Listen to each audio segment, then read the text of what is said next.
دلته کې ناست دی په پاکستان کې په ایبټ آباد کې پاکستان ته څنګه محسوسېږي؟ پاکستان داسې محسوسېږي لکه چې سړی پکې سم پکې خوشحاله وي. افغانستان هم داسې زړه م نه کېږي نه تللو. چې په خپل وطن کې ناست دی. خپل وطن نه هم چې خپل وطن کې ناست یم دومره پکې خوشحاله. زه پاکستانی یم، زه در باندې څنګه لګم؟ ته خو را باندې ته سم لکه زموږ رور لګې داسې لګې. ډېره زبردسته خبره وکړه قدرمنو، وایي ته را باندې رور لګې. واقعي چې موږ وروڼه یو نو بیا وروڼه یو بل سره ولې انښتي دي؟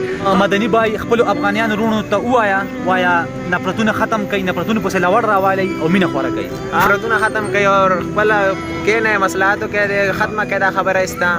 زه هم چې کوم دی نو پاکستانیانو ته دا اپیل کوم، زما خپل وطن دی، زه بې فخر او ویاړ کوم چې دا نفرتونه ختم کړئ، مینه خوره کړئ، محبتونه خوره کړئ. او راسره په څنګ کې ناست چې کوم دی نو بختي بیدار به یې دا راته ووایه چې را بیدار شه او یو ښکلې غونډه کې میسج ورکړه. ته پاکستان کې ناست پاکستان در باندې څنګه لګي؟ پاکستان زما لکه یو خوا نه راته اول ملک زما ښکاري، ولې چې پیدا شوی پکې یم. زه په پاکستان کې اوسېږم او دې وختو سره الحمدلله ما ته تر ننه پورې چا څه نه دي ویلي. پاکستان نه دومره مطمئنه چې پاکستان تاله مینه درکړې ده، تاله ځای درکړی دی پوړه کې او تاسو ته یې هرکلی ویلي دي. بسم الله الرحمن الرحیم. السلام علیکم ورحمت الله وبرکاتو. ستاسو ورور ستاسو همدرد علي عباس یوسفزی په یو نوي ټاپک سره. قدرمنو تاسو به زه صحیح کړی یم په یو درد کې، په خفګان کې، ویر سره، جړاګانو سره. نن اچانک راته چې کوم دی ومېلیدل، ما ته یو ورور میلاو شو چې د افغانستان دا لباس یې مچولی دی. که مونږ وګورو په سوشل میډیا باندې یو شور دی، یوه چغه ده، یو افغانۍ راپاسي پاکستان پسې خبرې کوي، پاکستان راپاسي افغاني پسې خبرې کوي، پاکستان د افغانستان جنډه سوځوي، افغانستان د پاکستان جنډه سوځوي. که مونږ وګورو په سوشل میډیا باندې د دې نه علاوه نور څه هم نشته. نن یو وړوکی شانتې میسج تاسو له درکول غواړم چې دا په څنګ کې مې ناست افغانۍ او دا ورسره زه پاکستانی. په خپل وطن باندې فخر کوم، خپل وطن مې دی پاکستان، زمونږ ملک دی افغانستان، زمونږ مینه ده. قدرمنو دا شانتې بالکل کول نه دي پکار، ځکه چې موږ د یو کلمې وروڼه یو، موږ مسلمانان یو، موږ پښتانه یو. څومره چې لر او بر دي ټول پښتانه دي، یو بل کې مینه خوره کوي، محبت خور کوي، ځکه چې پښتانه یو. موږ یو بل سره جنګ جګړې کوو. دا مشرک غیر مذهبه به زموږ نه دی، به زموږ نه مطلب څه مطلب اخلي؟ دی بړه کې څه سوچ کوي چېرې په پښتانه مسلمانان په یو بل کې انښتي دي.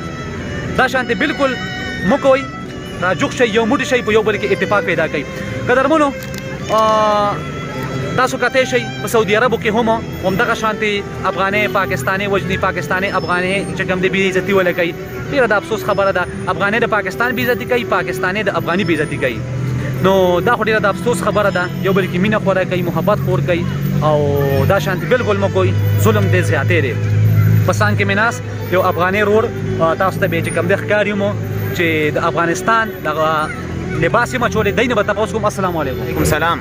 څنګه یې رور جانه طبیعت ښه دی؟ ښه دی، ټیک ټاک دی. ښه دا راته ووایه چې خوږه نامه دې څه ده؟ زما محمد مدني. محمد مدني. دا راته ووایه مدني بای چې افغانۍ ولې راپاسي، پاکستان بې عزتي ولې کوي؟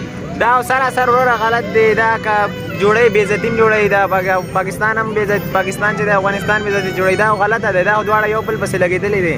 دوی ته پکار دی چې دواړه یو بل سره کښېني، مسالاتو کوي، مطلب دا خبره ختمه کړي چې دا څه جنګ جګړه دوی جوړه کړې دی. هسې خبرې شروع کړې دي چې افغانۍ داسې ده، افغانۍ وي، پاکستانۍ داسې ده. داسې صحیح. یو منټ ډېره مننه. زه به ستانه یو تپوس وکړم مدني بای د افغانۍ تا کلمه ویلې ده الحمدلله مسلمانې، ما کلمه ویلې ده زه پاکستانی یم، ما هم کلمه ویلې ده، تا هم کلمه ویلې ده. زه راپاسم، زه تا پسې خبرې، ته راپاسې، ته ما پسې خبرې، زه راپاسم افغانستان جنډه سوځوم، ته راپاسې پاکستان جنډه سوځې. سراسر غلط دی. دا سراسر غلط دی. دا ناخوی ده که نه ده؟ دا خو دی. ښه دا راته ووایه چې ګوره ډېر خلک چې کوم دی راپاسي او دغه شانتې بې عزتیانې کېږي، په دې کې جنګ جګړې کېږي. اخیر زه وایم چې مونږ غیر مذهبه چې کوم دی مونږ ګوري بهر ملکونو کې، هغوی مونږ ګوري، هغوی به څه سوچ کوي چې مسلمان په مسلمان باندې ورځي؟ بالکل. او که نه دواړه یو کلمه وي، هغه هم مسلمانان دي، دا مسلمانان دي، بس دواړه یو بل پسې راغستی دی. یو وي تا نه پرېږدم، بل وي دا تا نه پرېږدم. دا سراسر غلط دی. ها ته افغانۍ، ته هم زما رورې، زه پاکستانی یم، زه هم ستا رور یم. خبره ختمه. اخري کې څه میسج، څه پیغام ورکول غواړې هغې خلکو له چې کوم خلک یو بل پسې انښته دی؟ دوی ته بس اخري دا خبر دی چې دوی کښېني، دا خبره ختمه کړي، دا جنګ جګړې ختمې کړي. ځکه دې نه افغانۍ هم تنګ دی او پاکستانۍ هم تنګ دی. چې کوم پاکستان کې افغانیان اوسېږي دا ټول دې نه تنګ دي. دا څه هسې د خلکو ډرامه جوړه کړې که څه یو بل کې دی مینه محبت جوړ کړي. ډیره مننه ډیره زیاته شکریا. که تاسو ډیره کنځلې کوي قدرمنو که افغانې دی که پاکستاني زه بار بار دغه وایم کنځلو نه هېڅ هم نه جوړېږي صرف خوله پې خرابوي. نو ولې نه چې مینه خوره کوي. ها بیدار بای ډېر ښکلې خبرې دې وکړې ډېر زیات خوشحالېږم. دا راته ووایه چې اخري کې افغانیانو له څه میسج ورکول غواړې او پاکستانیانو له؟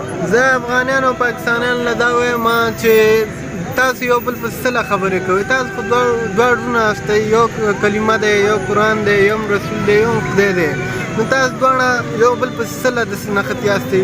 نو داسې وکړئ نو هندوان له نران شي، انګریزان له نران شي، انسان له نران شي. نو ولې د کلمې مسلمان کلمې والا پسې ولې لګیا دی؟ ډېره د افسوس خبره ده. نو دې باندې دواړه دا خپل ملکونه خرابوي. تاسو دواړه سره اتفاق وکوئ چې مینه خوره کوي، محبت وکړئ، ملکونه جوړ شي. صحیح ده. ډېره زیاته مننه بیدار بای. په اخري کې یو ځل بیا مینه خوره کوي، محبت خور کوي، نفرتونه ختم کوي. وسلام، خوشحاله ښاد آباد اوسئ.